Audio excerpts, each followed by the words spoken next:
Hey guys, welcome back to my channel. It's your girl Michelle. If you clicked on this video, why not subscribe? I promise you it's a vibe. If you rock with me, I rock with you, which means we locked in for life, and that's on period. In today's video, I'm going to be sharing with you a couple of tips that I have been using that can help speed up hair growth while having your hair in a protective style. As you guys know, protective styling is very, very good at keeping your hands out of your hair. And at this point in my life, I definitely needed a break with my hair. I just was tired of doing it. Natural hair is a lot of maintenance, okay? I decided to just put my hair in knotless braids. Just give my hair a rest, which makes life so much easier. I had these braids in my hair for about 3 weeks now, and I have to say this is probably the longest I've kept them in. My scalp tends to get very itchy as opposed to when I just do my regular styling with a wash and go. So I wanted to figure out what I could do to get longer lasting use out of these braids, less itchiness and less dandruff to my scalp. If your hair's in a protective style right now and you're trying to figure out how to keep your hair maintained longer, how to stimulate hair growth while your hair is protected, then you definitely want to watch this video.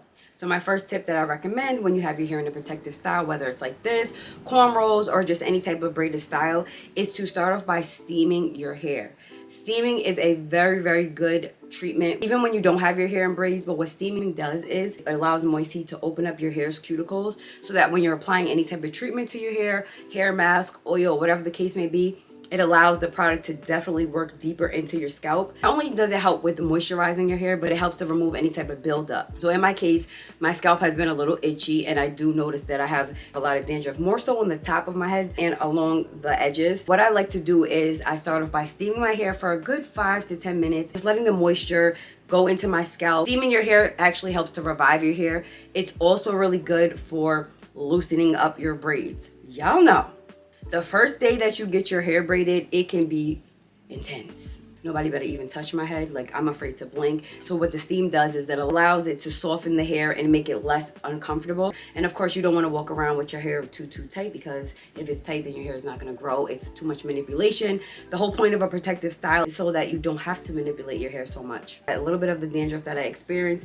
it just comes to the surface. And what I then do is I take a washcloth, particularly a baby washcloth or some type of really soft washcloth. If you don't have one of those on handy, you can definitely use a cotton round pad, not a cotton ball, but like a cotton swab, like to remove your makeup. You can dampen it a little bit with some water, and you can just rub gently on the areas where you notice that you have dandruff, and it literally removes it. That way, you know, you don't have to worry about disturbing your parts or making your hair more frizzier than it needs to be. So my next trick would be to use some type of leave-in of your choice. Once you have finished steaming your hair, you want to apply some type of leave-in to your hair, whether you put something in a water bottle with your favorite essential oils. I find that it's easier if it's in an applicator bottle or a spray bottle, because you can just gently spritz it and you don't have to do too much. My favorite that I love and I live by is clove water. I have done videos on my channel about clove water and clove oil, so if you guys are interested, make sure you check that out as well. Clove water is so good in helping with damaged hair. It helps to activate and promote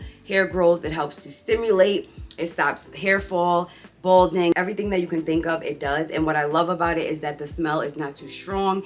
It's very safe. It's a DIY method that I use, and it doesn't leave my hair smelling or feeling, you know, gooky or just weird. I gently just spritz it all throughout my hair, focusing solely on my scalp, but I also spray along the length of my natural hair. You don't have to focus on like the ends, because as you can see, like, you can see here my braids are super duper long, like they touch the booty. You don't need to worry about that, but you want to make sure you're focusing on your scalp, wherever your scalp feels itchy. And this definitely helps to promote hair growth and keep your scalp nice and healthy and clean. So after I apply my leave-in, then you want to go in with a sealant of your choice. So apply a sealant to your hair after you have steamed. So now that you've steamed your hair, your cuticles are open, which is going to allow that sealant to really work its way into your scalp. My favorite sealant that I use right now is tea tree oil, and tea tree oil is very good at combating dandruff, itchiness of the scalp. It helps to prevent buildup and dead skin, and it just gives you that nice soothing, stimulating feeling that you want, which always feels good when your scalp is irritated. That's the oil that I'm using, but you can also use any one of your choice, such as avocado oil, argan oil. Grapeseed oil is another one of my favorites that I absolutely love. It has a really nice scent to it. And for me particularly, I don't like to use oils that are too heavy, because that will create more of a buildup. So the oils that I just listed are more on the lighter side, which is then going to get the job done, but yeah, it's not going to cake up and clog up your pores in your scalp. Try to use some type of oil which is going to keep your scalp moisturized. You need to be able to seal the moisture in so that you are covered. You want to get a longer last out of your protective style,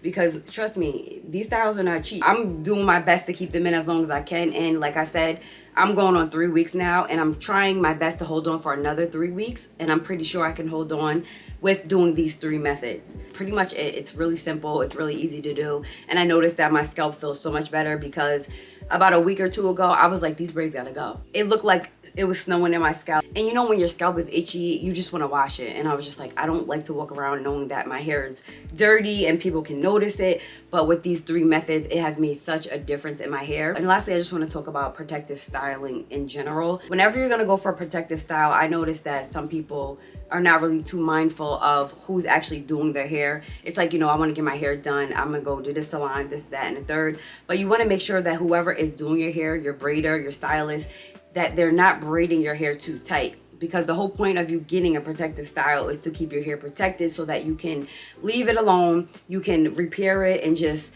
you know, give your hair a break. Because the whole point is to grow our hair, let our hair thrive, let our hair flourish. If you're allowing somebody to pull your hair while they're doing it, that can then lead to breakage. If you notice when you take your braids out, of course you're gonna shed some hair, but sometimes you lose a little bit more than you should because of the manipulation and too much snagging when they're pulling your hair. So don't be afraid to speak up and let them know, like, hey sis, hey boo. Some people just, they heavy-handed, you know, they just can't help what they do and they just braid that way. That's cool and all. But with my hair, I take pride in my hair, so I'm definitely gonna speak up. For me, anything other than my regular styling, which is a bun, a loose bun, a pulled back bun, or I'll keep my hair in a wash and go. Anything other than that, when I feel any type of tugging, it's gonna feel super tight for me, only because I'm not used to it. Another thing that I wanna mention when getting your hair in a protective style is to pull out your edges, okay? Some of you may be like, well, I don't have any baby hairs, there ain't nothing to really pull out. Listen, whatever you see that's closest to right here, brush that out first, let them part your hair, but pull your edges out first. That way that part of your hair is not going to break off. The front area of our hair is very, very sensitive. At least I know mine is. And I don't have time to be losing my edges, okay? I done been there, did that. And so I'm very big on pulling my edges out. As you can see, I don't play no games. I will make a way they're coming out. So make sure that you pull a little bit of your hair out and they're not just pulling from the beginning of your hairline, because that can then cause more damage to you in the future when you take your braids out. Next, I would like to say, when you have your hair in a protective style like this, don't be so fast to pull it up and style it, and you know, whatever the case may be. The whole point of you getting this style, the whole point of you protecting your hair is so that you don't have to touch it, so that you can, you know, you don't have to deal with your hair. For me, it makes life so much easier when I can just get up, shower, get dressed, and just go, okay? That's one less headache that I have to worry about. So I'm not saying that you shouldn't pull your hair up. I'm not saying don't put it in a ponytail or whatever. I'm saying allow your hair to just be at a standstill for a little bit and let your braids get looser before you want to pull it up. Because if your braids are hella tight from the get-go and you pull your hair up, y'all already know what's going to happen. You're literally pulling your hair. You're pulling your hair from your roots, and 9 times out of 10, you are going to experience some type of breakage. Seeing that it's been about 3 weeks for me, I'm able to now do different styles, but I'm very simple. I like to keep it simple. So if I do pull my hair back, I take a little hair tie and I literally just keep it, like you can see, it's very, very loose. It's not pulled tight. If you are going to do something like that, just wrap the scrunchie around maybe like once or twice. Don't keep wrapping it. Don't keep putting it up in a high bun, because it does pull your hair. It's very harsh on the edges, okay? And last but not least, when you're going to sleep with a protective style, make sure to sleep with a satin bonnet of some sort. Don't ever just go to sleep and not put anything on your hair, because again, if you have really long braids like I do, when you're tossing and you're turning, your arm may pull your braids and that's going to yank on your scalp, and that's going to cause a lot of tension and manipulation. So I highly suggest putting your hair, wrap it up and put it in like a satin bonnet so that your hair is protected and you don't have to worry about any other problems that shouldn't be occurring, okay? This is supposed to be a smooth sailing process.